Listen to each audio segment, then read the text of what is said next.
Meus irmãos, ainda continuando na segunda carta aos Coríntios, nós vamos abrir no capítulo 1.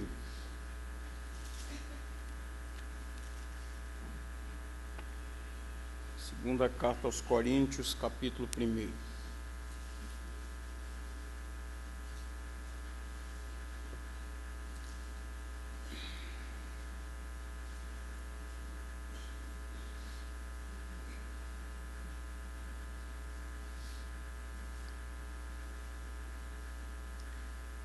Nós vamos ler todo o capítulo 1 e os primeiros 4 versículos do capítulo 2.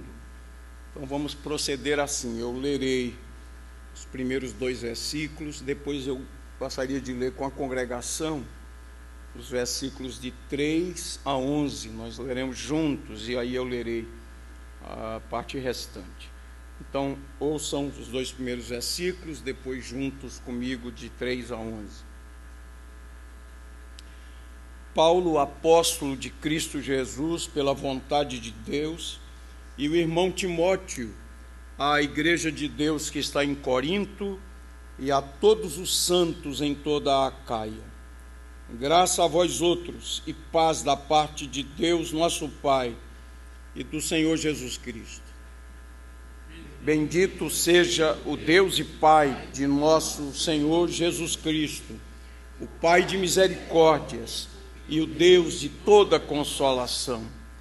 É Ele quem nos conforta em toda a nossa tribulação, para podermos consolar os que estiverem em qualquer angústia, com a consolação com que nós mesmos somos contemplados por Deus.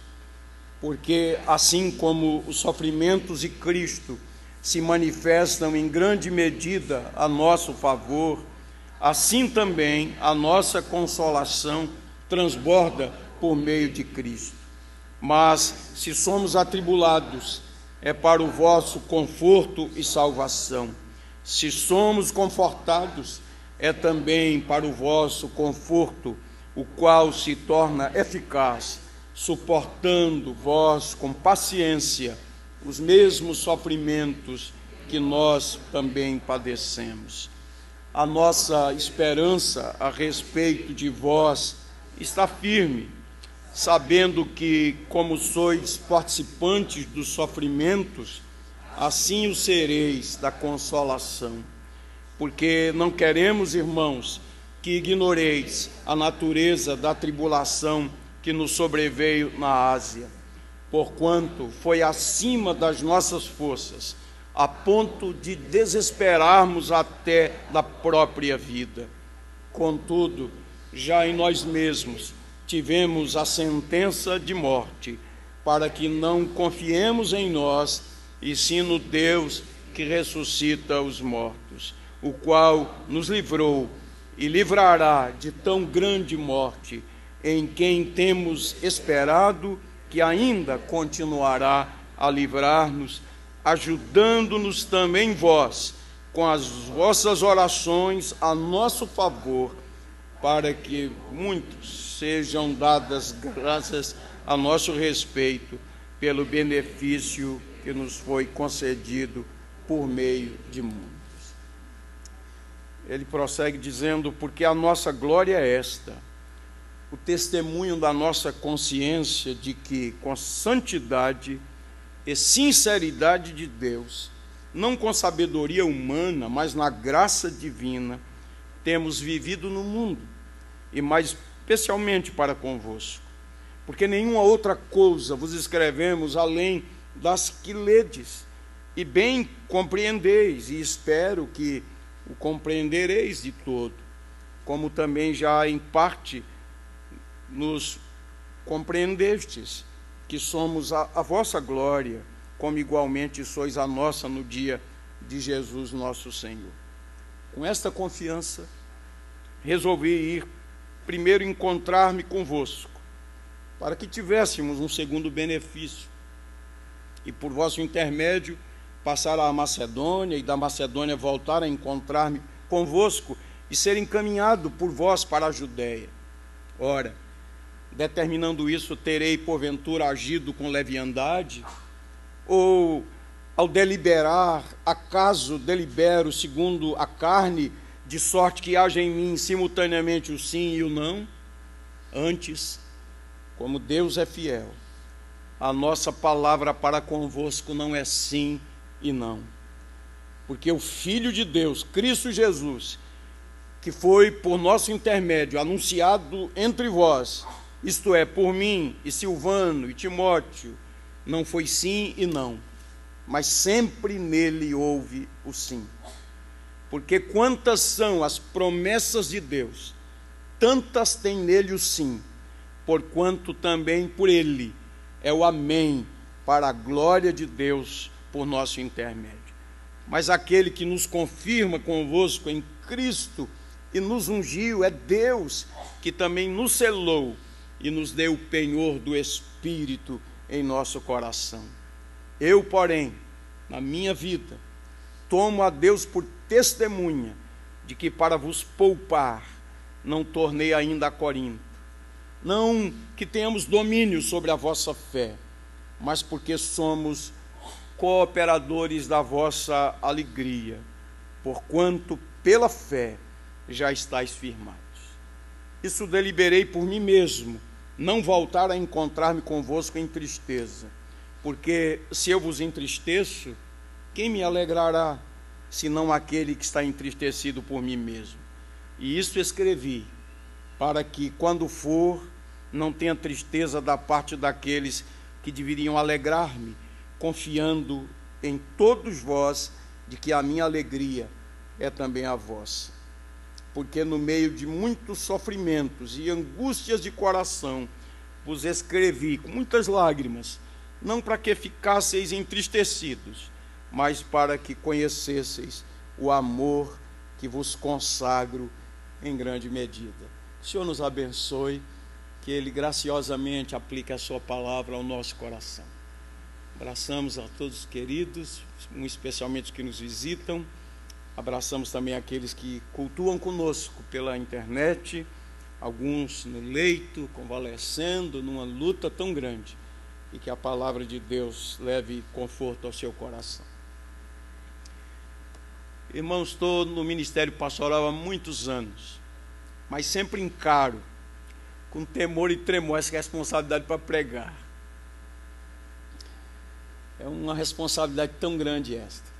Estava vendo ali o pastor Eudes Coelho, que é um eloquente pregador, certamente acontece com ele, pastor Cláudio, que está aqui comigo, e eu tinha aqui uma palavra de John MacArthur Jr., falando sobre pregação, e ele disse uma coisa bastante relevante para todos nós que pregamos a palavra de Deus. Ele disse: se aquilo que eu disser não for para a glória de Deus, e sim para a minha própria glória, seria melhor calar-me. Se eu der um estudo bíblico para a minha própria glória, não tenho a bênção de Deus sobre ele. Devo preferir sua glória acima de todas as outras coisas. É uma tarefa difícil pregar, e eu sei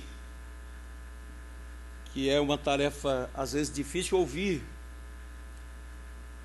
porque nossa mente tem uma facilidade tão grande de vagar, a gente se distrai com poucas coisas, né? É impressionante, queridos, às vezes a gente consegue se concentrar assistindo a um filme, a uma programação, né? Mas que luta é concentrar-se para ouvir a palavra de Deus. Eu sei que é uma luta, e que você fique bem firme aí, com a sua Bíblia aberta e ouvindo o que o Senhor tem a lhe dizer. Uma coisa que tem inquietado o meu coração nesses últimos tempos é a qualidade do cristianismo que nós vivemos.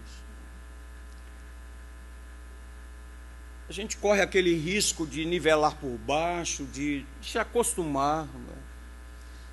O pastor Cláudio usou a expressão hoje, o perigo de nos acostumarmos com o sagrado. E quando ele listou aqueles pecados da igreja de Corinto, eu vou fazer até referência daqui a pouco a eles, né? Eles não eram pecados cabeludos, né? Não eram coisas assim que geralmente levam alguém ao conselho para ser disciplinado. Mas eram coisas que depunham contra a pureza do Evangelho, contra a glória do Senhor Jesus Cristo, estavam enfraquecendo a igreja. Dizem que Mahatma Gandhi teria afirmado: eu seria cristão sem dúvida se os cristãos o fossem 24 horas por dia.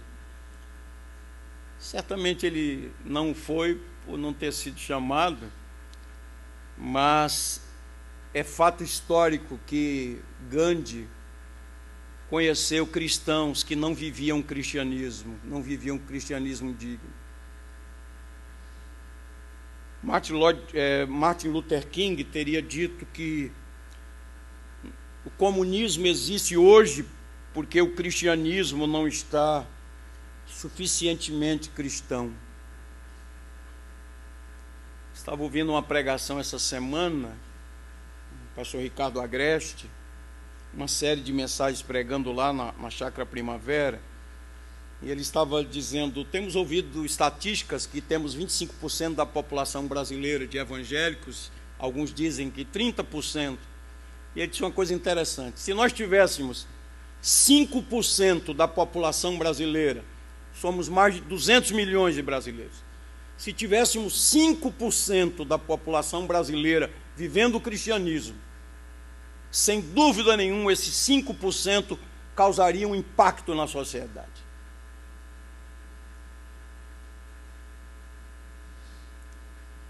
E uma outra palavra de John MacArthur: é difícil ver como o cristianismo pode ter um efeito positivo na sociedade se ele não pode transformar sua própria casa.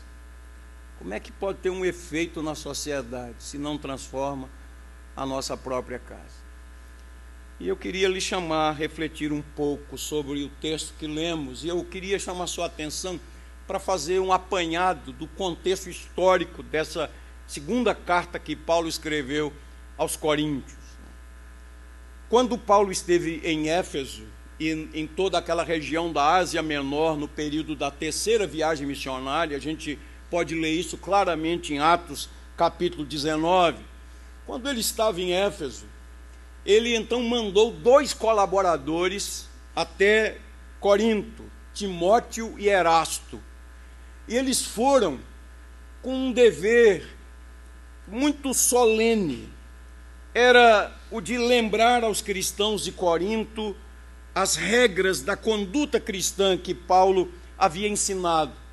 A gente, obviamente, que não teria tempo para ler todas as referências, mas 1 Coríntios 4,17 deixa isso claro, 1 Coríntios 16, de 8 a 12, e Atos 19:22, esse texto é explícito. Lucas registrou que Paulo, estando em Éfeso, mandou então esses 2 colaboradores a Corinto, Timóteo e Erasto, para que eles fossem lá fortalecer a fé aos irmãos, lembrar as regras da conduta. E quando Timóteo regressou a Paulo, ele trouxe más notícias, porque a carta anterior, escrita pelo apóstolo Paulo, não havia corrigido aqueles problemas.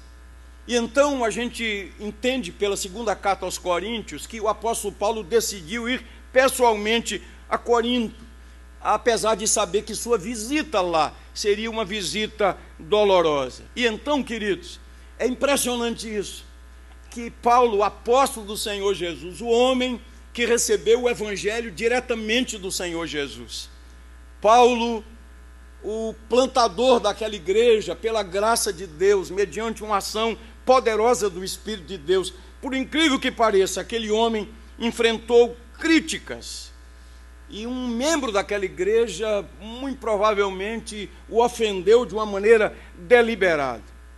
E fica claro, lendo 2 aos Coríntios, que quando Paulo voltou de Corinto até Éfeso, ele voltou em lágrimas. E ele chorou mesmo, copiosamente. E ele escreveu então uma carta que é conhecida pelos estudiosos como uma carta severa. E essa carta não chegou a nós, não é? Então, muito provavelmente, Paulo escreveu 3 cartas aos Coríntios. Agora, Há alguns estudiosos que dizem que essa carta severa ela está contida entre os capítulos 6 e 10 dessa que nós temos aqui como segunda carta. Bom, o que sabemos é que pela providência de Deus chegou até nós essas duas cartas. Então ele teria escrito uma carta severa e ele pediu a Tito que a entregasse pessoalmente aos coríntios. Aí eles marcaram de se encontrar na Macedônia, ele e Tito. E quando Tito voltou, ele trouxe algumas boas notícias. Aquele ofensor que tinha tratado Paulo com muita dureza estava arrependido de ter feito oposição a Paulo. No entanto, alguns membros da igreja ainda se colocavam numa posição de oposição. E uma coisa, eu estou na igreja há muitos anos, eu não vou dizer há quantos anos para não dizer a minha idade, né? Mas eu não consigo entender oposição na igreja. A Bíblia fala de nós como cooperadores. A Bíblia fala de nós como membros uns dos outros. Nós nem somos competidores, né? Esse versículo que foi lido aqui, 1 Coríntios 10, 31, é apropriadíssimo. Enquanto ministérios da igreja, enquanto sociedades internas da igreja, queridos, nós não somos competidores. Na verdade, todo o trabalho da igreja deve ser para a glória de Deus.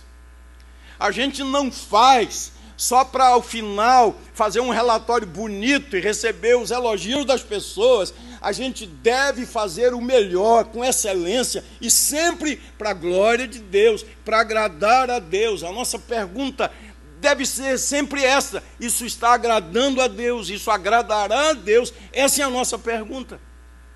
Então não consigo entender essa ideia de oposição, mas infelizmente, porque a igreja não é apenas uma igreja triunfante, na linguagem teológica, ela é uma igreja militante. E a igreja militante, a igreja que está peregrinando nesse mundo, ela é uma igreja formada por gente convertida, gente que nasceu de novo, e por gente não convertida, gente que nunca se converteu. E é incrível e assustador que a igreja é também composta por gente que ocupa os púlpitos e nunca se converteu, por gente que participa de conselhos de igreja e nunca se converteu, diáconos que nunca se converteram, líderes de ministério, de sociedades internas e membros que nunca se converteram. Então, temos problemas. Agora, além de convertidos e não convertidos, nós temos também crentes que não amadureceram. E eles não cresceram. E se eles não amadureceram, eles causam problemas. Então, queridos, na nossa peregrinação, nós vamos enfrentar dificuldades. Fica claro, lendo a segunda carta aos Coríntios, que tinham chegado alguns membros e alguns líderes, e eles chegaram lá até com status de apóstolos, e começaram a questionar a autenticidade apostólica de Paulo. Eu queria só resumir um pouco aqui do apanhado que a gente pode levantar nessa segunda carta, do perfil desses oponentes que se levantavam contra Paulo. Possivelmente eles eram judeus, e o apóstolo Paulo diz aqui claramente: pessoas que fingiam pertencer a Cristo e que fingiam ser servos de Cristo, mas estavam lá, líderes, mas fingiam, eram fingidos, enganadores, estavam lá no rebanho. Fica claro pelo capítulo 3, verso 1, que eles tinham acesso a várias comunidades cristãs, inclusive eles tinham cartas de recomendação. E eles levantaram uma acusação contra Paulo, dentre outras. Ele é muito forte quando escreve, ele é muito valentão quando escreve. Suas cartas são graves, mas a sua presença pessoal é fraca. Lendo o capítulo 10, versículo 10, segunda carta, diz assim: ele é muito forte naquilo que escreve, ele é muito corajoso, muito ousado, mas quando ele fala, A palavra dele é muito frágil, é muito fraca. Estavam dizendo assim, um pregador de poucos recursos. Sabe o que eles questionaram o apóstolo Paulo? Porque Paulo decidiu não aceitar sustento da igreja de Corinto. Preferiu trabalhar com as próprias mãos. E sabe o que eles levantaram lá no meio da igreja? Paulo está desprestigiando a igreja de Corinto. Está desprezando a igreja de Corinto. E lendo o capítulo 10, verso 2, eles acusavam Paulo, usando a expressão bíblica, de viver em disposições de mundano proceder. Ou seja, sua vida não era confiável. E por isso que nessa carta é a que Paulo mais utiliza para defender a sua autenticidade apostólica. E quando os coríntios foram tentados a pedir uma carta de recomendação, que foi que Paulo disse: ora, vocês me pedem uma carta de recomendação, vocês são a minha carta escrita. Eu preguei o evangelho a vocês, vocês foram convertidos. Qual a necessidade de uma carta de recomendação? E é por isso que nessa carta ele fala sobre visões, sobre milagres, sobre vários acontecimentos. E ele diz lá, aquele grande capítulo 12, conheço um homem.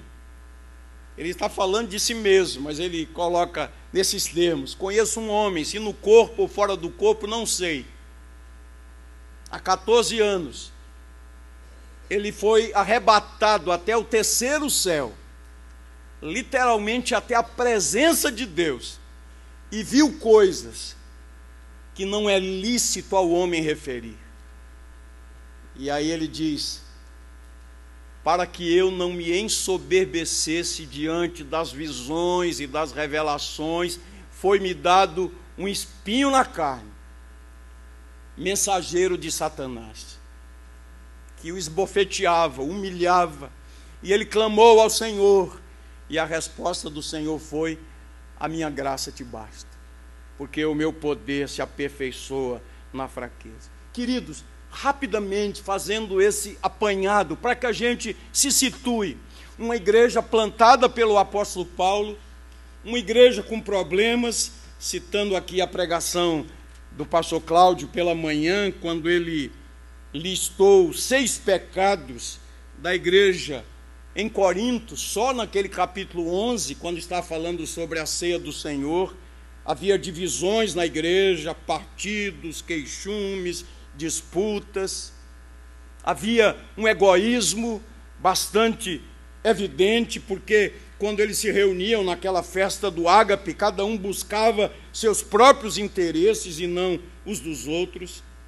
Havia insensibilidade, porque estavam eles reunidos e havia pessoas no meio deles passando necessidade, e parte da igreja estava na indiferença diante daquele quadro. Havia gente se embriagando, excedendo na bebida do vinho, usando literalmente o 5º pecado que o pastor listou, está lá no verso 22, estavam eles menosprezando a igreja de Deus. E ainda no verso 22, a humilhação, humilhando aqueles que nada tinham. Paulo, na primeira carta, procurou corrigir aqueles pecados e aqueles problemas e trazer a igreja à palavra de Deus, a um cristianismo autêntico. E agora, quando a sua credibilidade é colocada em xeque, quando a sua autenticidade apostólica é questionada, ele escreve sob a inspiração do Espírito de Deus. E eu queria então tirar hoje à noite algumas lições desses versículos preciosos que nós acabamos de ler. Primeiro ponto que eu queria destacar é a relevância da nossa identidade cristã. E eu queria começar com a identidade de Paulo. Ele se apresenta aqui como apóstolo de Cristo Jesus pela vontade de Deus. É muito interessante isso. Ele não escolheu ser apóstolo. Na verdade, Em outra ocasião ele disse que nem digno era de ser chamado apóstolo. Eu nem digno sou de ser chamado apóstolo, pois eu persegui a igreja de Cristo. Um apóstolo era um enviado, literalmente. Porém, mais do que isso, um apóstolo era alguém que falava com a autoridade do Senhor, um representante oficial do Senhor, escolhido pelo Senhor. Só para a gente ter uma ideia, a força de um profeta que foi inspirado por Deus no Velho Testamento é a mesma força de um apóstolo no Novo Testamento. Ele recebia a revelação de Deus, a inspiração do Espírito Santo e falava em nome de Deus e registrava os escritos em nome de Deus. Ele especifica aqui quem o enviou, Cristo Jesus, e o fez pela vontade de Deus. E tudo isso era importante quando a sua credibilidade estava sendo colocada à prova. Ele era um apóstolo de Cristo Jesus. É interessante, queridos, que ele cita aqui Timóteo, seu companheiro, seu filho na fé, seu colaborador. Mas vejam que, conquanto ele tem escrito a epístola com Timóteo, seu colaborador, mas ele não chama Timóteo de apóstolo. Ele chama aqui Timóteo de irmão. Então, nesses dias, só abrindo um parênteses, fechando rapidamente, tem havido um abuso do uso do nome apóstolo, e na verdade é uma usurpação desse título. Pessoas que se autodenominam como apóstolos. Agora, é bem interessante, sempre que eu leio a carta aos Coríntios, eu me alegro quando leio essa expressão, né? Conquanto fosse uma igreja que tivesse tantos problemas, né? Um autor chamado Ray Stedman diz assim, referindo-se a 1 aos Coríntios: estudar 1 aos Coríntios, a melhor maneira não é capítulo após capítulo, mas problema após problema, porque são tantos, né?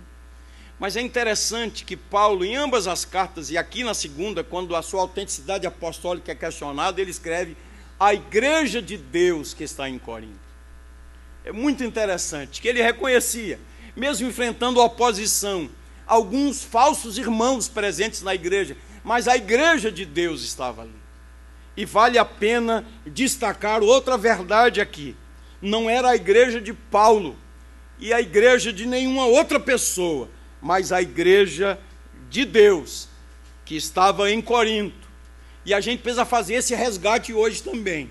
Em toda igreja, em toda comunidade local, sempre tem algumas pessoas que se destacam por causa da sua liderança, por causa do seu poder, de sua persuasão, por causa da tradição, e há sempre essa tendência de pensar, aquela família manda na igreja, aquela pessoa manda na igreja, mas na verdade, queridos, a igreja tem só um dono, e esse é o Senhor Jesus. Os demais são servos apenas.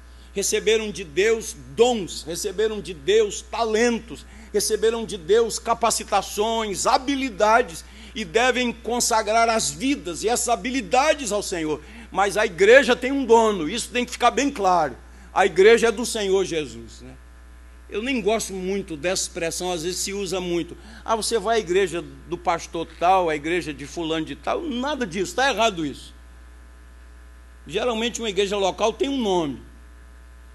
A igreja é do Senhor Jesus. E a gente deveria até evitar isso, né? Para não cair no risco de pensar que a igreja é de alguém. A igreja é do Senhor Jesus. Nós temos aqui na saudação duas palavras que são preciosas. Estava no estudo bíblico da quinta-feira dizendo aos irmãos que a gente às vezes despreza alguns versículos assim, um prefácio, né? Eu vou pular isso aqui. Não. Tudo que está na Escritura Sagrada é precioso e é importante. E é revelação de Deus e é inspiração divina. E aqui na saudação nós temos duas palavras: graça e paz. Que essas palavras tornaram-se muito comuns no vocabulário evangélico, mas elas são de uma importância muito grande para o cristianismo bíblico. Paulo combina aqui graça, que é uma saudação grega típica, e paz, uma saudação judaica habitual. Mas quando a gente vai compreender o significado dessa saudação, a graça, queridos irmãos, na Bíblia, inclui as ideias básicas de alegria, regozijo, brilho, beleza, encanto. São essas as ideias que acompanham a palavra graça. E significa dizer que pela graça, Jesus, o Senhor Jesus, adiciona às nossas vidas uma beleza especial.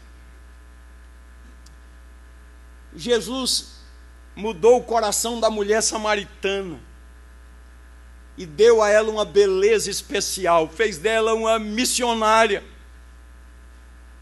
O Senhor Jesus libertou aquele homem gadareno, possesso por demônios, que andava pelos sepulcros e montes de dia e de noite, que se feria com pedras, que vivia à margem da sociedade, todos tinham medo dele, era muitas vezes preso com grilhões e despedaçava tudo.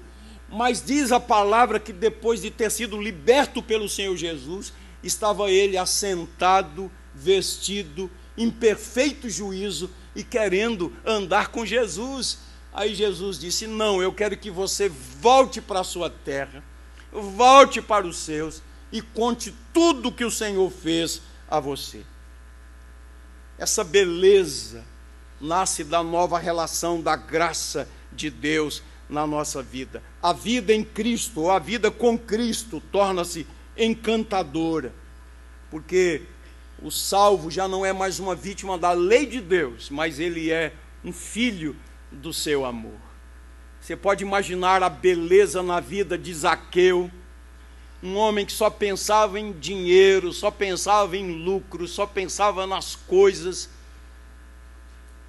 E quando Jesus entrou em sua vida, ele estava disposto a abrir mão de metade do seu patrimônio, inclusive disposto a restituir 4 vezes mais, se tivesse tomado de forma desonesta de alguém, defraudado a alguém. E a outra palavra é paz. E é muito interessante olhar para a Bíblia, para o Novo Testamento especialmente, que a palavra paz, queridos, não é a simples ausência de dificuldades, porque dificuldades nós temos, e nós temos lutas e grandes provações e perdas e adversidades. O apóstolo Paulo mesmo foi a Corinto, voltou para Éfeso chorando. No entanto, a paz do Senhor fala desse bem-estar, né? Essa paz da certeza de que as coisas estão sob o controle do Senhor, que há um Senhor que reina, que está dirigindo, um Deus que faz com que todas as coisas cooperem juntamente para o bem daqueles que o amam. E essa paz, olhando para o Novo Testamento, ela tem a ver com as nossas relações pessoais. Paz consigo mesmo, paz com os outros, paz com Deus. E sem dúvida nenhuma, uma pessoa que não tenha boa convivência, ela não pode ter paz. Como ter paz em casa, sem harmonia, sem respeito, sem comunhão?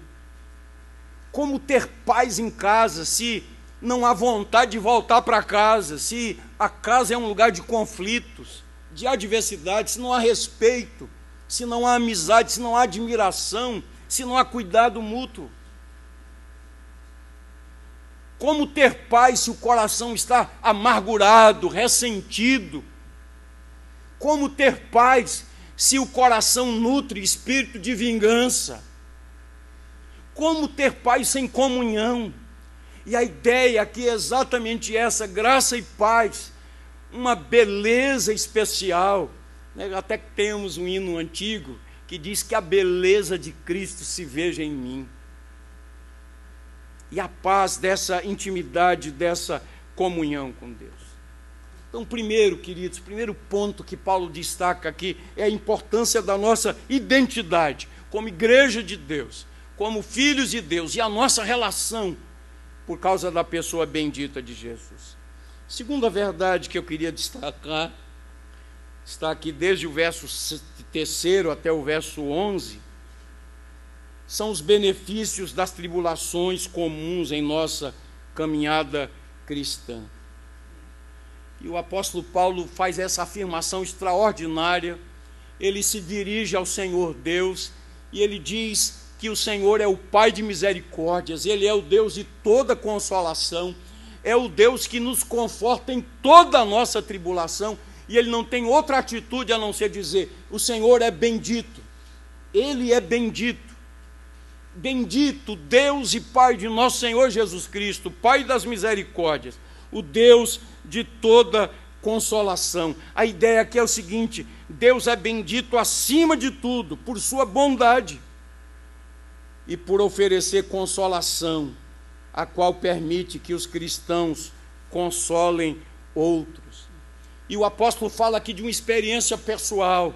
Os estudiosos são unânimes em entender que ele se referia àquele episódio quando estava em Éfeso e Demétrio Ourives promoveu um grande ajuntamento, porque o evangelho estava causando impacto em Éfeso e na Ásia Menor, e pessoas estavam abandonando a velha vida, deixando a idolatria. Muitos encantadores e mágicos e feiticeiros foram à praça pública e queimaram seus livros, estavam rompendo com a velha vida. E Demétrio reuniu o sindicato dos ourives e a constatação deles foi a seguinte: nosso negócio vai cair em descrédito. Ora, nós somos Éfeso, nós somos a cidade guardiã da grande deusa Diana. E ele promoveu um grande ajuntamento, queridos. E é interessante como, quando as massas são convocadas, e muitas pessoas estavam presentes, como acontece em muitos ajuntamentos também, as pessoas nem sabiam porque estavam ali, mas estavam gritando palavras de ordem, gritando especialmente: grande é a Diana dos Efésios, grande é a Diana dos Efésios. E o apóstolo Paulo chega a dizer que enfrentou uma tribulação tão grande que chegou a desesperar até da própria vida. Uma tradução literal desse texto, Paulo chegou àquele ponto de dizer o seguinte: é melhor morrer do que viver. Queridos, às vezes o sofrimento é duro e cruel. E a Bíblia diz que Deus conhece a nossa estrutura e sabe que somos pó. Eu sei que às vezes há uma graça especial na vida de alguns. João Calvino, que teve uma saúde tão debilitada e que partiu tão cedo, quando estava no leito de morte, ele teve graça e forças para dizer: tu me esmagas, Senhor, a tua mão me esmaga, mas o que me conforta é que seja a tua mão. Esse homem tinha comunhão com o Senhor. Um John Knox, no seu leito também, manifestava a sua dependência de Deus. Mas, queridos irmãos, em algumas situações, em alguns momentos, o sofrimento é tão intenso que o apóstolo Paulo desesperou até da própria vida. Esse homem de Deus, esse gigante de Deus, disse: melhor é morrer do que viver. E ele conta aqui como se tivesse passado por uma ressurreição. O Senhor havia preservado a sua vida e agora ele diz o seguinte: Deus é bendito, Ele nos conforta, Ele dá esse testemunho, Ele nos conforta na nossa tribulação para podermos consolar outros. Ele nos conforta para que sejamos usados por Ele e confortemos outros.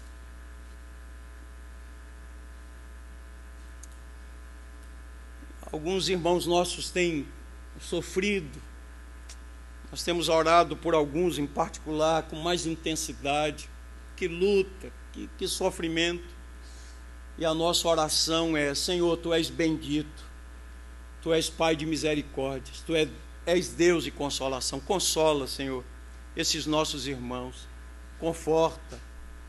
A nossa oração é: Senhor, Tu és poderoso para fazer milagres. Paulo experimentou uma ressurreição. Ele disse: nós tínhamos já desesperado, desistido da própria vida, mas o Senhor nos preservou, e de uma maneira soberana o Senhor o preservou naquela ocasião, e Ele é poderoso para fazer isso. Mas a nossa oração é: Senhor, conforta aqueles que estão nessa luta tão grande, nessa tribulação, alguns que chegaram a desesperar até da própria vida, dizendo: melhor é morrer do que viver. Que o Senhor use de misericórdia para com eles. Terceiro e último lugar, queridos, nós temos aqui, desde o verso 12 até o verso 4 do capítulo 2, queria chamar aqui de princípios da conduta cristã. O apóstolo Paulo estava sendo acusado, porque ele tinha planejado uma visita a Corinto, mas como a primeira experiência tinha sido dolorosa e como a resposta à sua carta não tinha sido positiva, ele então fez um plano. Vejam verso 15, capítulo 1. Resolvi ir primeiro encontrar-me convosco, para que tivesseis um segundo benefício, e por vosso intermédio passar a Macedônia, e da Macedônia voltar a encontrar-me convosco e ser encaminhado por vós para a Judéia. Esse era o plano dele. Aí ele disse: ora, determinando isso, terei porventura agido com leviandade? Ao deliberar, acaso delibero segundo a carne, de sorte que haja em mim simultaneamente o sim e o não? Queridos, a questão da conduta cristã, princípios da conduta cristã, palavras do Senhor Jesus: seja o vosso sim, sim, o vosso não, não. O que disso passar procede do maligno. Paulo tinha feito um planejamento e não levou a cabo aquele planejamento. E aí ele recebeu uma acusação, como está aqui claro no verso de número 17, de ter sido leviano, de não ser um homem confiável. Aí o apóstolo Paulo invoca o nome de Deus como testemunha. Uma pessoa absolutamente íntegra invoca o nome de Deus como testemunha. E há dois aspectos aqui, queridos. Vejam a sequência do texto, versos 12 a 14. Porque a nossa glória é essa, o testemunho da nossa consciência, de que com santidade e sinceridade de Deus, e não com sabedoria humana, mas na graça divina, temos vivido no mundo, e mais especificamente para convosco. Eu queria deixar aqui esse princípio que deve nortear a nossa vida: santidade e sinceridade, não manipulação. Manipulação é coisa da carne. Santidade e sinceridade é prática de um cristão. E Paulo está exatamente dizendo isso. Em nós não há simultaneamente o sim e o não. Ele chega a invocar o próprio Deus, ele chega a invocar o próprio Cristo, testemunho de Cristo, porque nele sempre houve o sim, o próprio evangelho pregado por ele. E aqui, queridos, ele enfrenta aquelas acusações dizendo que o seu caráter tinha essa marca da santidade, da sinceridade, não da manipulação, e da graça divina, e não da sabedoria humana, da autoconfiança. Na verdade, nós precisamos resgatar essa prática para a glória de Deus, de gente que viva o cristianismo assim, santamente, sinceramente, e na graça de Deus, na dependência de Deus. Vou concluir e fazer algumas breves aplicações. Primeiro, lendo essa carta, estudando, a gente constata isso, e lendo o próprio Novo Testamento, não há igreja perfeita, não há igreja sem problemas. E isso porque eu e você fazemos parte da igreja. Ora, porque pessoas não convertidas estão na igreja, às vezes até na liderança da igreja. Ora, porque temos também pessoas na igreja convertidas, mas sem maturidade, que não cresceram. Segunda verdade, não nos esqueçamos de nossa identidade. Pela graça de Deus, nós somos a igreja de Deus. e nós temos um nome a zelar e honrar o nome do Senhor. Que nossa conduta, pela graça do Senhor, tenha essas marcas da santidade e da sinceridade. Que o nosso coração é tão enganoso, desesperadamente corrupto. E como é fácil mentir. Como é fácil mentir. Mais adiante a gente vai estudar quando Paulo diz: nós não estamos como tantos outros mercadejando a palavra de Deus, antes, na presença de Deus falamos, da parte de Deus e com sinceridade. Na verdade, quem está avaliando a nossa vida é o Senhor, queridos, constantemente. Às vezes um presbitério pode até nos avaliar bem, o conselho da igreja pode nos avaliar bem, uma comissão pode nos avaliar bem, depende muito de nossas respostas, depende do nosso relatório. Mas como estudamos nas igrejas, as cartas às igrejas do Apocalipse, quem faz a avaliação mais precisa é o Senhor, aquele que diz: conheço as tuas obras, aquele que nos conhece profundamente e pessoalmente. E por fim, eu deixei esse destaque por fim, Paulo se apresenta aqui como cooperador da alegria, e ele diz o seguinte: o fato de não ter ido a Corinto não é por questão de leviandade, não é porque não honramos a palavra. Ele diz: eu não fui novamente a vocês para vos poupar, eu não queria acrescentar tristeza sobre tristeza. Nós somos cooperadores da vossa alegria. Quando eu escrevo algumas pessoas que são importantes na minha vida e gente que marcou a minha vida, geralmente eu cito um texto que Paulo escreveu a Filemon, porque eu identifico essas qualidades nessas pessoas, e que Deus nos dê a graça de sermos pessoas assim na igreja, para a glória de Deus, queridos, porque sendo pessoas assim causaremos impacto na sociedade. Paulo disse a Filemon: dou graças ao meu Deus, lembrando-me sempre de ti nas minhas orações, estando ciente do teu amor e da fé que tens para com o Senhor Jesus e todos os santos, para que a comunhão da tua fé se torne eficiente no pleno conhecimento de todo o bem que há em nós para com Cristo. Pois, irmão, tive grande alegria e conforto no teu amor, porquanto o coração dos crentes tem sido reanimado por teu intermédio. Quem tem ouvidos para ouvir, ouça o que o Senhor diz à sua igreja. Amém.